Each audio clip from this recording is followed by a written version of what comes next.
problema, lo explico de nuevo. Estoy esperando que esta cosa empiece a grabar. Ya, ahí empezó a grabar. Pucha, ya, voy a tener que avanzar aquí. Me quedo justo aquí. Ya. Hemos avanzado harto, ¿ven? Ya. Los mesosomas. ¿Qué son los mesosomas? Los mesosomas son puntos de anclaje donde se puede anclar o quedar fijo el material genético de la bacteria, propio de la bacteria. Recuerden que el material genético está libre en el citoplasma, no está dentro de una membrana, digamos. Y también es punto de anclaje para los plasmidios, que es un tipo extra de material genético que tienen las bacterias. ¿Ya? Ahora, ¿cómo se forman esos mesosomas? ¿Qué son esos mesosomas? Y ahí está la imagen de la izquierda. Está la membrana plasmática, y la membrana plasmática empieza a tomar ciertas formas, empieza a ingresar al citoplasma de diversas maneras. Es como si, por ejemplo, yo pusiera un dedo y hundiera esta membrana, fuera una especie de plasticina. Entonces puede tomar esas formas, puede tomar una forma de lámina o una forma de dedos, dendrítica o esférica. Se les llama invaginaciones. Es esta membrana que es lisa y de repente ¡pum!, tiene unas guatitas, ¿cierto? Y se mete un poco, se deforma. Y a través de esas estructuras, de esas invaginaciones de la membrana que se denominan mesosomas, se pueden anclar el material genético y los plasmidios, o plásmidos, es lo mismo. ¿Ya? Yo les decía que las bacterias no tienen cloroplastos, por ejemplo, pero que pueden generar energía. Por algo existen las cianobacterias. Yo les hablé de las cianobacterias, y las cianobacterias pueden generar su propio alimento a través de la energía del sol. ¿Cómo lo hacen? Si no tienen cloroplastos. Son estructuras mucho más básicas, son bacterias. Entonces, aquí entran en juego unas estructuras que también se forman a partir de la membrana y que se llaman tilacoides. Los tilacoides son sacos membranosos que se forman en las membranas o a partir de las membranas celulares o plasmáticas, y que conforman centros, como dice ahí, de reacción fotosintética. ¿Ya? Ahí se realiza la fotosíntesis en cianobacterias porque no existen los cloroplastos, pero sí existen tilacoides. ¿Ya? Entonces los tilacoides son sacos de membranas o que se forman a partir de la membrana en donde se realiza o se producen reacciones fotosintéticas. ¿Y dónde están estos tilacoides? No están en todas las bacterias. De nuevo, están en las cianobacterias. Entonces yo les estoy mostrando distintas estructuras. Algunas están en todas las bacterias, como las membranas plasmáticas, pero algunas de esas estructuras no están en todas las bacterias, pero igual se las presento para que las conozcan. En el caso de los tilacoides están en las cianobacterias, en aquellas bacterias que fotosintetizan. ¿Ya? Los flagelos. Les dije hace un momento atrás que hay una estructura general, un esquema general que les muestran en los libros de texto, que es la estructura básica más conocida de bacteria. Y esa forma tiene flagelos, ¿cierto? O un flagelo. Lo cierto es que en la diversidad de bacterias también hay una diversidad de flagelos y de formas y de presencias o ausencias de flagelos. Y eso es lo que ustedes ven en la imagen de abajo. La imagen que está en este PPT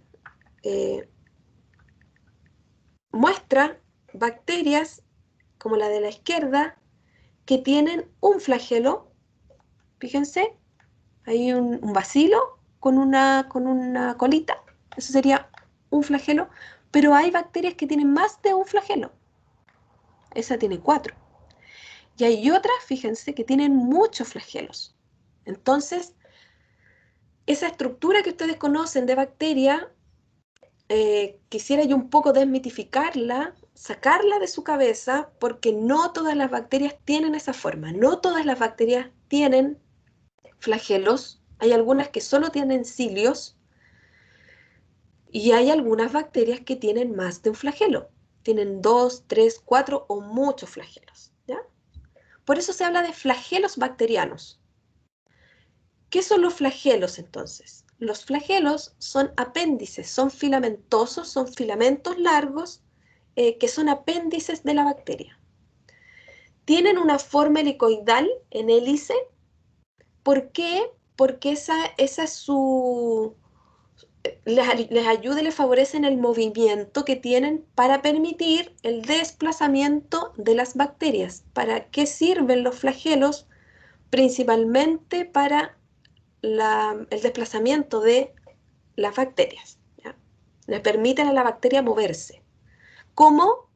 ¿Qué movimiento hacen? Hacen un movimiento en hélice. Por eso tienen esa forma helicoidal. Y como dice ahí, puede tener una disposición polar o lateral. ¿Qué significa eso? ¿Cuál es la disposición polar? La disposición polar es la que ustedes ven en las dos primeras imágenes. O sea, en un polo, en un extremo de la bacteria. Acá está en un extremo, acá estos 4 están en un extremo. Pero también puede ser lateral. Fíjense en esta bacteria que tiene flagelos en la parte lateral, en sus lados, no en los polos. Entonces también, de nuevo, el esquema que ustedes siempre les presentan, está el flagelo en un extremo, es un flagelo polar. Pero hay veces en que las bacterias, hay algunas bacterias que tienen flagelos laterales. ¿Ya? Por eso hay que sacarse un poco la imagen esquemática de la bacteria. ¿Cuál es la estructura del flagelo? El flagelo tiene tres partes. Está dividida en 3 partes. Está el filamento, que es lo que la mayoría ve en estas imágenes, pero ese filamento tiene una estructura que le va a permitir anclarse al cuerpo de la bacteria. Tiene una segunda estructura que se llama codo o gancho, creo que está acá, y tiene un corpúsculo basal. Todo esto que está en el rectángulo inserto en la membrana y en la pared es el corpúsculo basal. Entonces, fíjense acá en la imagen, este corpúsculo basal está metido entre medio de la capa de peptidoglucanos, o sea, la pared y también la membrana. Entonces, entre la pared y la membrana está inserta esta primera parte, que se llama corpúsculo basal, y que está conformada por una serie de anillos. Y estos anillos son proteínas. Y todo esto está dentro de la membrana y de la pared. Luego está el gancho, que básicamente es un codo que une el corpúsculo basal con el filamento. Y luego está el filamento, que es lo que se ve habitualmente en las bacterias. ¿Ya?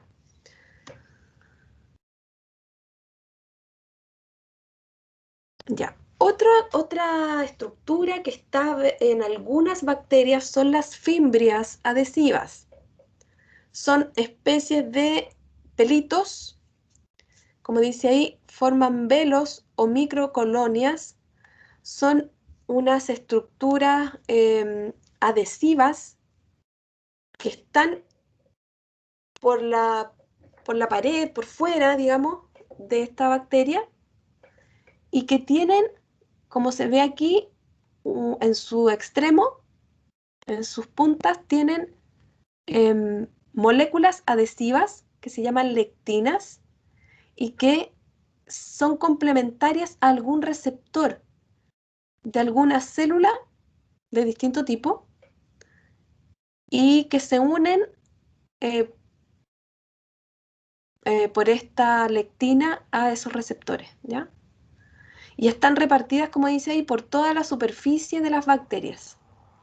Entonces, las fimbrias le permiten unirse, adherirse a estos receptores. Y estas fimbrias adhesivas no están en todas las bacterias, solo en algunas, ¿ya? Y muchas veces, como son como son muchas, están alrededor de toda esta superficie de la bacteria, forman especies de velos, como de estructuras, como telas de araña, como más gelatinosas, e incluso permiten formar microcolonias de bacterias que se unan a través de estas moléculas adhesivas, unas bacterias con otras, ¿ya? Esta estructura es muy importante. Los pelos sexuales son también parecidas a los flagelos, pero tienen otra función. Son estructuras alargadas, filamentosas. Se parecen un poco a las fimbrias, porque están dispuestas en las partes laterales muchas veces, pero son más largos que las fimbrias. Si se dan cuenta, aquí uno puede ver una bacteria que justamente tiene fimbrias, pero que tiene un pelo que es un poco más largo. Tiene una estructura más larga que una fimbria, incluso acá está con otro color, y estos se llaman pelos sexuales. ¿Por qué se llaman pelos sexuales?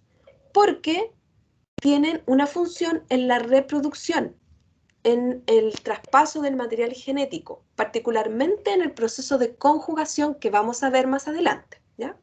Lo dejo ahí, lo explico más adelante.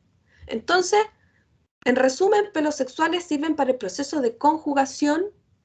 Son filamentos que son más largos que las fimbrias, ¿ya? Y que unen una bacteria con otra para un proceso sexual.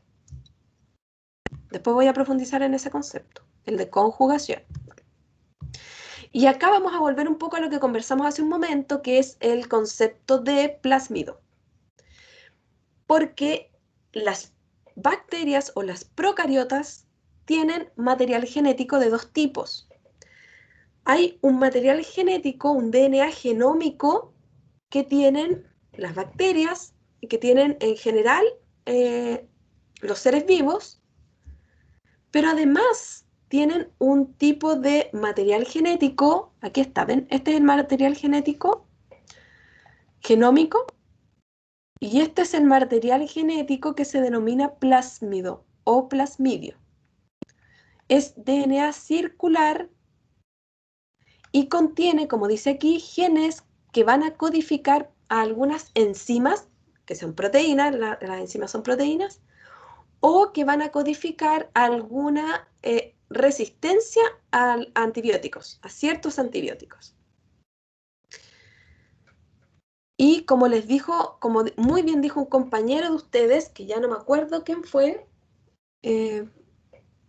estos plásmidos se usan en biotecnología porque pueden cortarse y puede incorporarse otro material genético para algún beneficio o para mejorar ciertas características del ser vivo en específico con el que se está trabajando. Lo que ven ustedes aquí es un esquema de un plásmido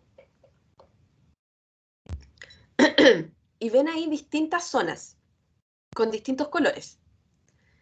Y cada una de las zonas de estos plásmidos tienen distinta información genética. Por ejemplo, lo que les decía yo, la resistencia a antibióticos.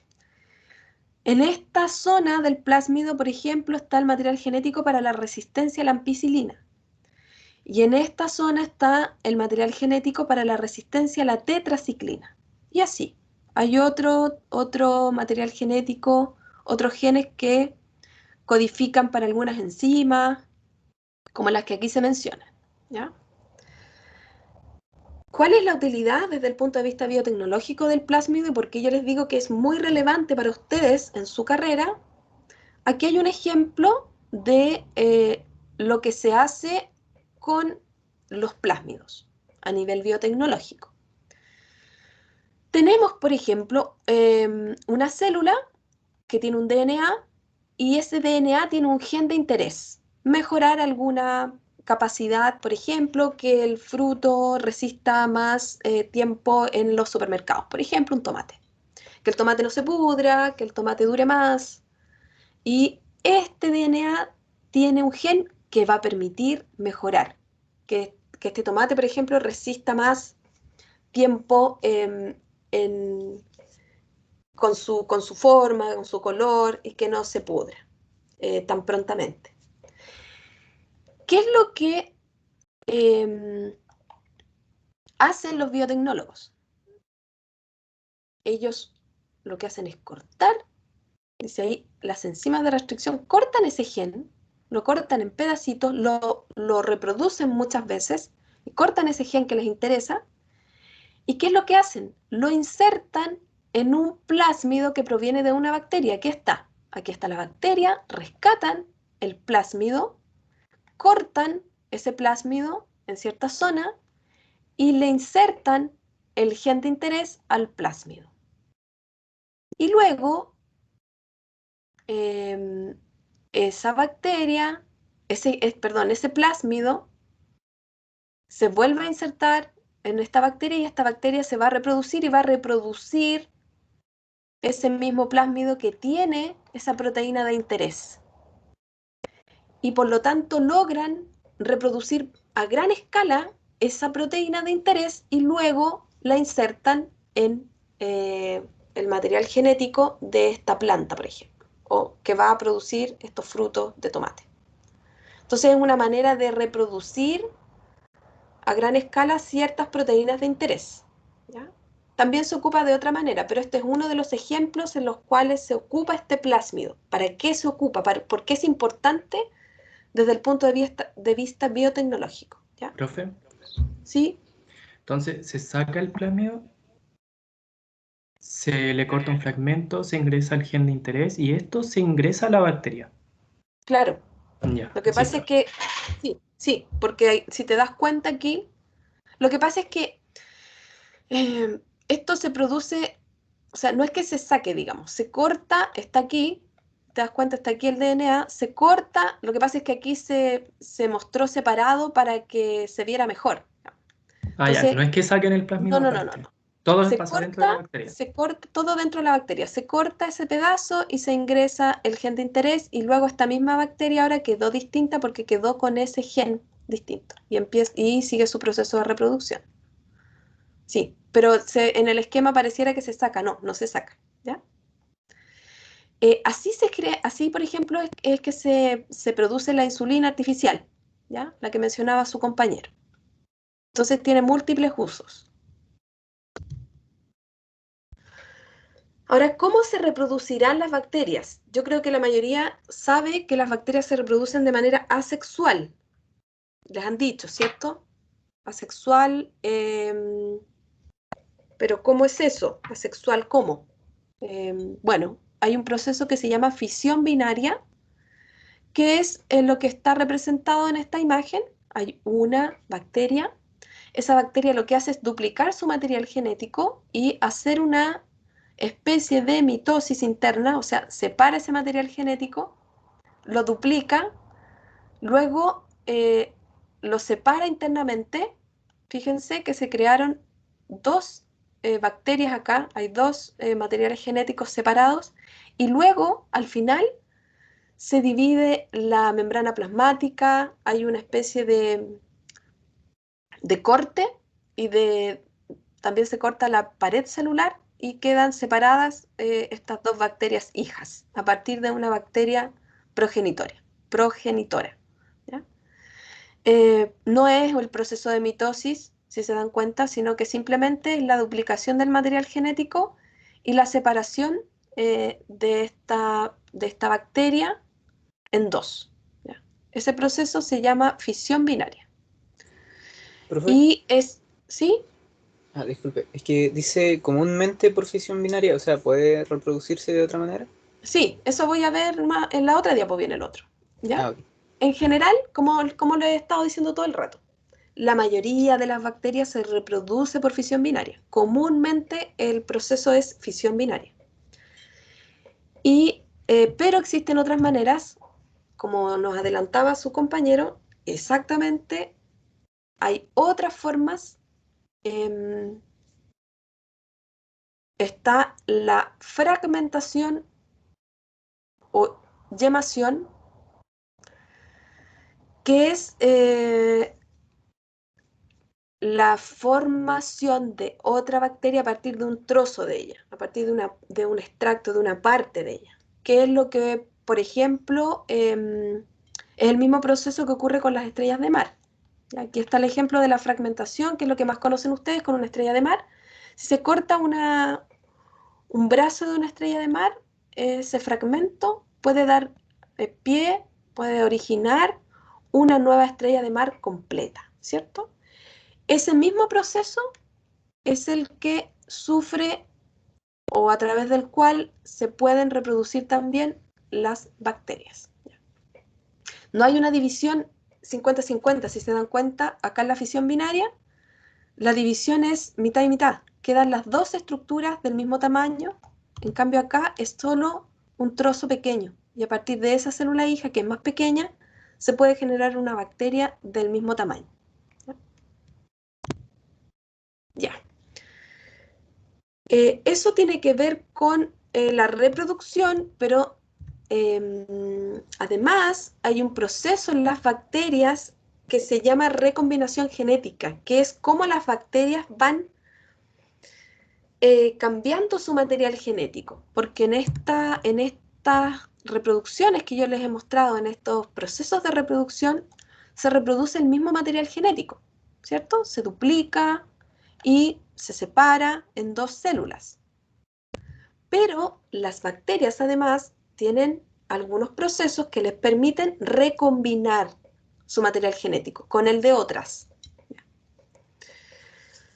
Y aquí hay tres procesos a través de los cuales las bacterias hacen esta recombinación genética. El primero es el proceso de transformación. ¿En qué consiste la transformación? Bueno, acá está el esquema que representa este proceso. Hay una bacteria que tiene un material genético que está cortado, está dividido, se generan fragmentos de ADN de una célula donante y este ADN es captado por la célula receptora, por otra bacteria, ingresa a esta bacteria y en ese momento recombina este trozo de material genético con el que tiene esta célula receptora. Y esta bacteria ya no es igual que en un inicio porque tiene este trozo de gen diferente que provenía de una célula donante, de una bacteria donante. Y eso permite que este material genético sea distinto, ¿ya? Esto es lo que permite que muchas veces las bacterias se vuelvan resistentes, por ejemplo, a algún antibiótico, ¿ya? Profe, Sí, ¿es una célula cualquiera o es otra bacteria? son dos bacterias distintas. Ya. Por eso se habla de una célula donante o de una bacteria donante y de una bacteria receptora. Son diferentes y tienen material genético diferente, ¿ya? Una es la que le dona el material genético, un trozo de material genético a la célula receptora, ¿ya? O a la bacteria receptora, si lo entienden mejor así.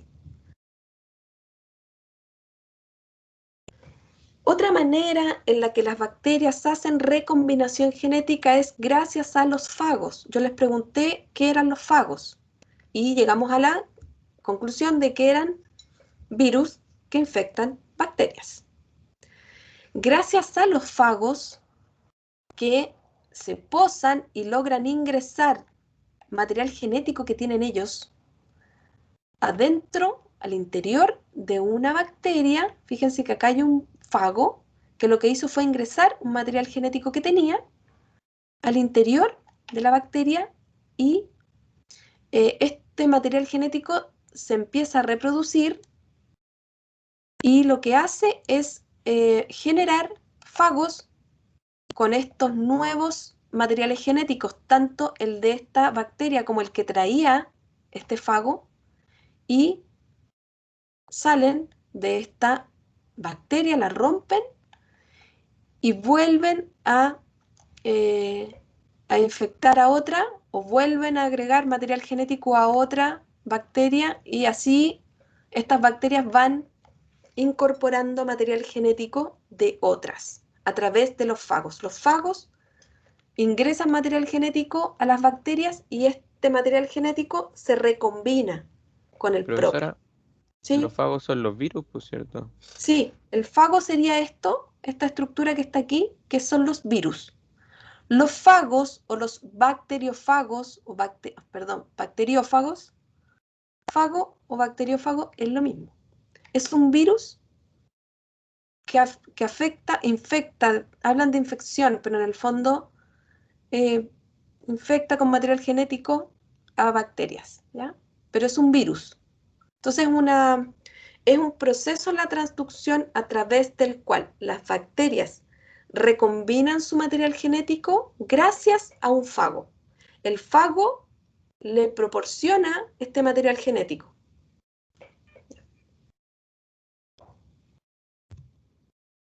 Y está en Pero tercer la lugar. bacteria, profe, disculpe, la bacteria muere, ¿cierto? O queda viva. Claro, lo que pasa es que el virus, como se ve ahí, eh,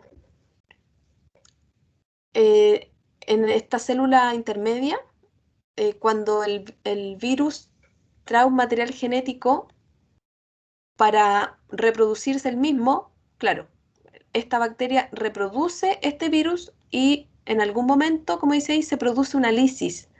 Se rompe esta bacteria y libera estos virus con una nueva infección.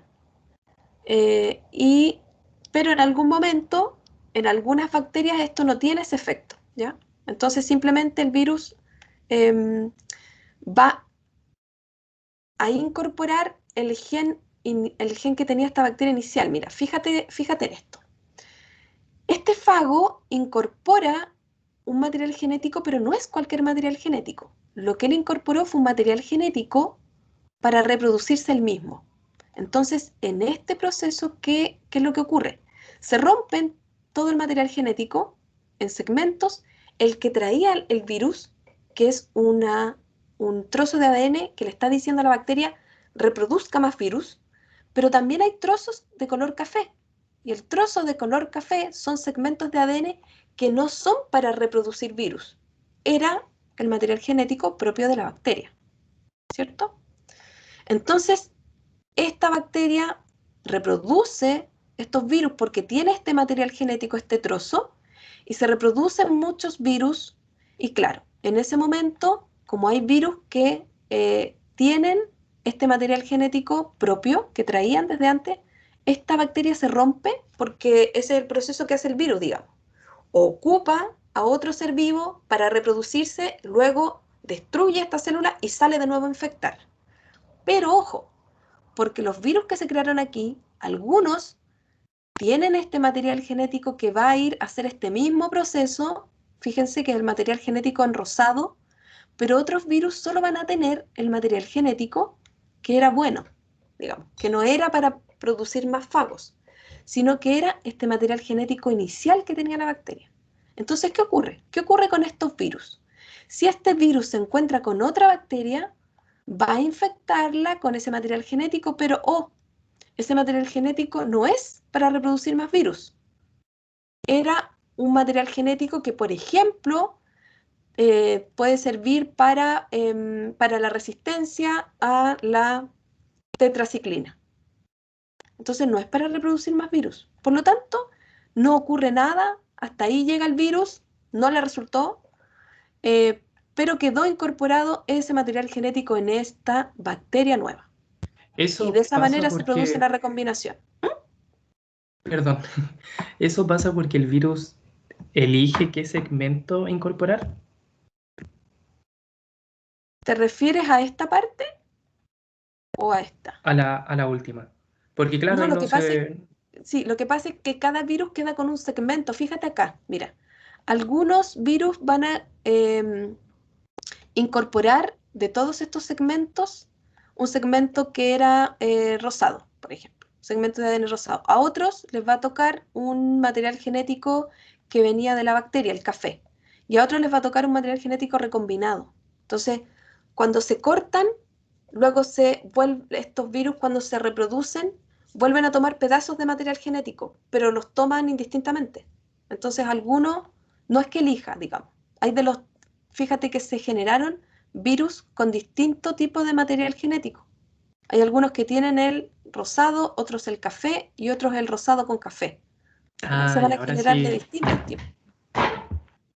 ¿Sí? Sí, profe, ahí se entiende. Y el tercer proceso que les decía yo, que era la conjugación, que era, y aquí sí participa los famosos pelos sexuales que están viendo ahí en escena, que están en la imagen de la izquierda, ahí se ven dos bacterias y un filamento, ¿cierto? Que está uniendo ambas. El pelo sexual justamente sirve para este proceso de conjugación, que es el proceso de recombinación genética que se produce a través de este pelo sexual. En la imagen de la derecha está esquematizado este proceso. Hay una célula que es la donante y una célula receptora, o una bacteria donante y una bacteria receptora. Y a través de este pelo sexual, fíjense, en algún momento se unen ambas y el material genético se traspasa a través de este pelo sexual desde la célula donante a la célula receptora. Y de esta manera, el material genético de la bacteria se recombina, ¿ya? Cambia. Eso respecto a reproducción y recombinación, que no es lo mismo, ¿ya? Ahora, para finalizar con bacterias, voy a hablar algo respecto al metabolismo que tienen las bacterias. Las bacterias pueden tener... Profe, perdón, no Sí, escuché bien la conjugación. ya, vuelvo entonces. La conjugación es el proceso de recombinación genética, o sea, de estos cambios de material genético que se producen a través del pelo sexual, que es esta estructura que está acá, este filamento.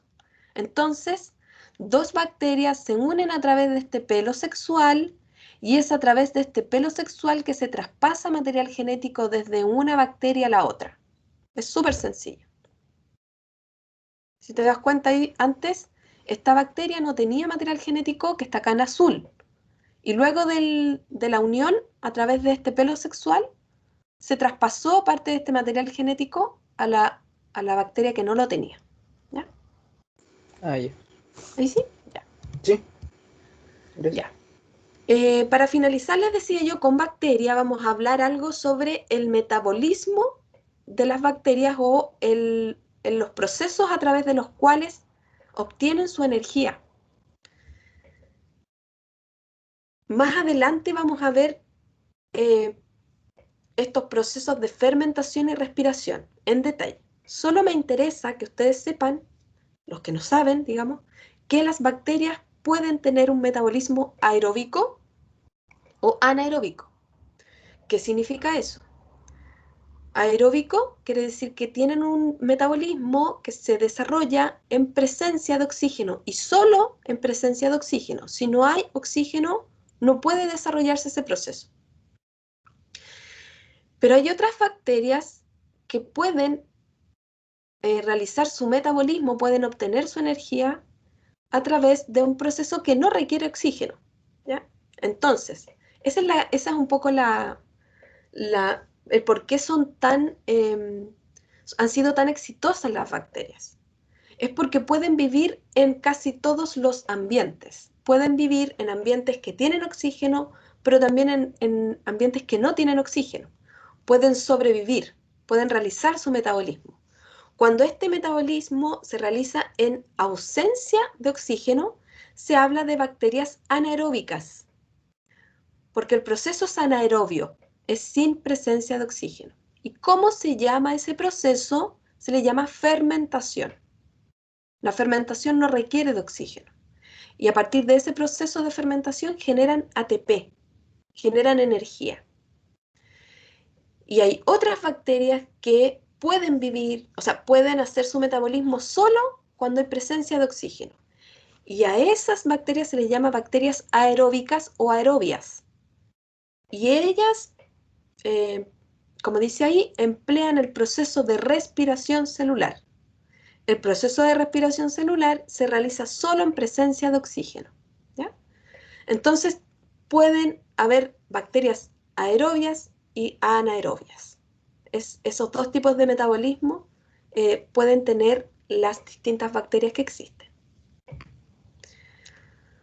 Ya. ¿Dudas respecto a bacterias?